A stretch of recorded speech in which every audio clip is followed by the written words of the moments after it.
નમસ્કાર વાલા વિદ્યાર્થી મિત્રો, આપ સર્વે મિત્રોનું દિલથી સહૃદય હાર્દિક સ્વાગત છે આપણી પોતાની YouTube ચેનલ એવી ગુરુ જ્ઞાન શાળાની અંદર. વિદ્યાર્થી મિત્રો, આજના વિડીયોની અંદર આજે આપણે ધોરણ 7 વિષય સંસ્કૃત વિષયની અંદર બીજા સેમેસ્ટરની અંદર સરસ મજાનું આપણું પાંચમું ચેપ્ટર છે યોજક તત્ર દુર્લભ. એ ચેપ્ટરનું સ્વાધ્યાયનું સંપૂર્ણ સોલ્યુશન આજે આપણે આ વિડીયોની અંદર જોવાના છીએ. તો વિડીયોને મિત્રો તમારે સ્કીપ કર્યા વગર છેલ્લે સુધી પૂરેપૂરો જોવાનો છે.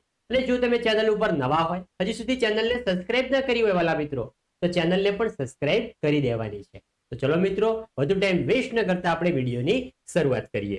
તો જોઈ શકો છો, સૌપ્રથમ છે આપેલા શબ્દ સમૂહનું સારા અક્ષરે લેખન કરવાનું છે અને આપણે વાંચવાનું છે. તો ચલો આપણે વાંચીએ કે ઉષ્ટ્ર ભ્રાતઃ વક્રઃ ચચુઃ લજ્જા પુચ્છમ દૃષ્ટવા સ્વાસ્થ્યમ ગ્રીવા શક્તોની શકનોતિ સ્વામી ભક્ત. પછી છે અમત્રક્ષરમ, આગળ છે મૂલ મનોક્ષદમ, નેક્સ્ટ છે યોજકત્ર. આ આપણા શબ્દો હતા. આગળ જઈએ.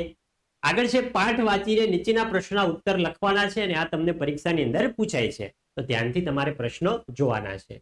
પેલો ઉષ્ટ્ર સ્વભાવેન કીદૃશ અસ્તિ, તો ઉષ્ટ્ર સ્વભાવેન વક્ર અસ્તિ. બીજો ઉષ્ટ્ર વૃક્ષસ્ય ઉપરી કે પશ્યતિ, તો ઉષ્ટ્ર વૃક્ષિષ્ય ઉપરી એક સુક પશ્યતિ, એટલે કે એક પોપટ જોયો. બીજો ઉષ્ટ્ર સુકાય કી કથયતિ, એટલે કે ઊંટ જે છે એ પોપટને શું કહે છે?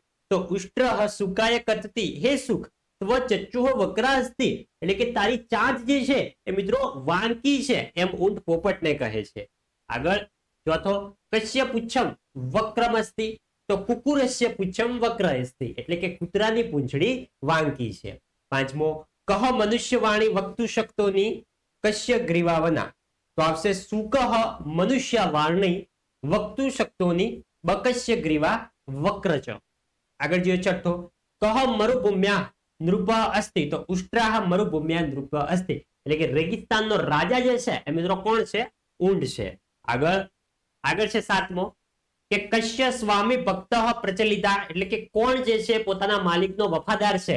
તો કુકુરસ્ય સ્વામી ભક્ત પ્રચલિતા, એટલે કે જે કૂતરો છે એ પોતાના માલિકનો વફાદાર પ્રાણી છે.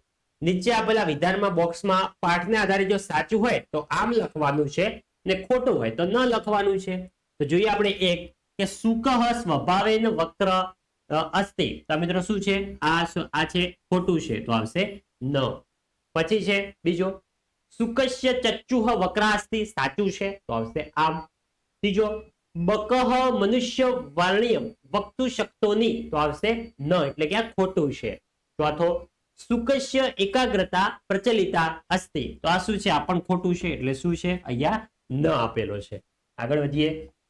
આગળ છે પાંચમો કે ઉષ્ટ્રાહ મરુભૂમ્યા નૃપઃ અસ્તિ, તો આ મિત્રો સાચું છે, તો શું આવશે? આમ આવશે. પ્રશ્ન 4 કોષ્ટકમાં આપેલા શબ્દોનો ઉપયોગ કરીને વાક્ય બનાવવાનું છે. અહીંયા ઉદાહરણ જોઈ શકો, તમને આપેલું છે કે ઉત્તરઃ વને અટકી. આગળ જોઈ શકો, તમને કોષ્ટક આપેલું છે અ બ અને ક વિભાગ, એની અંદર અલગ અલગ શબ્દો છે. બધા શબ્દો આપણે મિક્સ કરીને ભેળા કરીને એક વાક્ય બનાવવાનું છે. તો આગળ તો આપણે જોઈ ગયા ઉત્તરઃ વને અટતી. હવે બીજું વાક્ય કે સુકહ જલમ પીબતી. બીજું આવશે અહ મોદકમ ખાદતી. ત્રીજું આવશે કિશનઃ પુસ્તકમ પઠતી. આ આપણા 3 વાક્યો થઈ જશે. આગળ અને ચોથું વાક્ય થશે કે માલા લજ્જામ અનુભવતી. આગળ છે પ્રશ્ન નંબર 5. ઉદાહરણ મુજબ વાક્ય બનાવવાના છે કે વિરાજઃ કૃષ્યઃ કિંતુ ખાલી જગ્યા અસ્તિ. અહીંયા છે શક્તિમાન, તો શું આવશે? શક્તિમાન. નેક્સ્ટ એવી રીતે બીજા શબ્દો જોઈએ કે અમિતા શિશુ, અહીંયા છે નિર્ભયા, તો અમિતા શિશુઃ કિંતુ નિર્ભયા અસ્તિ.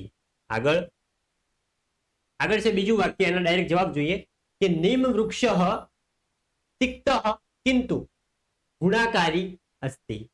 ત્રીજો ઋણાલયઃ લઘુ કિંતુ સ્વચ્છ અસ્તિ. ચોથો છે પર્વતઃ દૂરે કિંતુ રમણીય અસ્તિ. આગળ છે પાંચમો કોકિલાહ કૃષ્ણાહ કિંતુ મધુરભાષી અસ્તિ.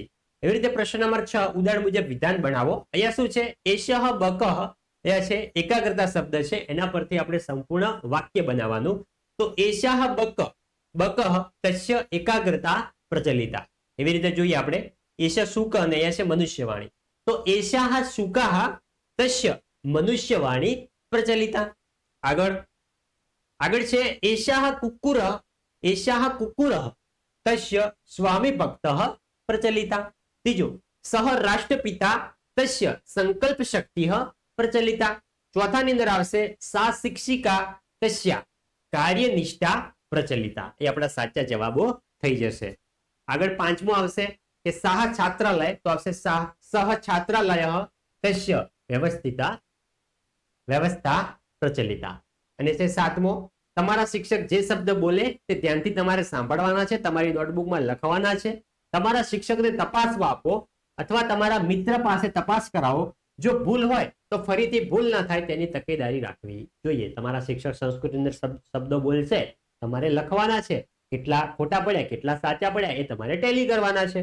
એ છે તમારી નોટબુકમાં ઊંટનું ચિત્ર દોરી રંગ પૂરવાના છે. સરસ મજાના ઊંટનું ચિત્ર દોરવાનું છે ને એમાં રંગ પૂરવાના છે. તો મિત્રો આ હતું આપણું ધોરણ 7 વિષય સંસ્કૃત વિષયની અંદર સેમેસ્ટર 2 ની અંદર 5મું ચેપ્ટર જે છે એનું સ્વાધ્યાયનું સંપૂર્ણ સોલ્યુશન. વિદ્યાર્થી મિત્રો વિડીયો સારો લાગ્યો હોય, તમારા માટે ઉપયોગી રહ્યો હોય તો વિડીયોને અચૂકથી લાઈક કરીને જજો. અને જો તમે ચેનલ ઉપર નવા હોય, હજુ સુધી ચેનલને સબસ્ક્રાઇબ ના કરી હોય તો ચેનલને પણ સબસ્ક્રાઇબ કરજો. મળીશું આવનાર વિડીયો સાથે. ત્યાં સુધી આવજો. જય હિન્દ, જય ભારત.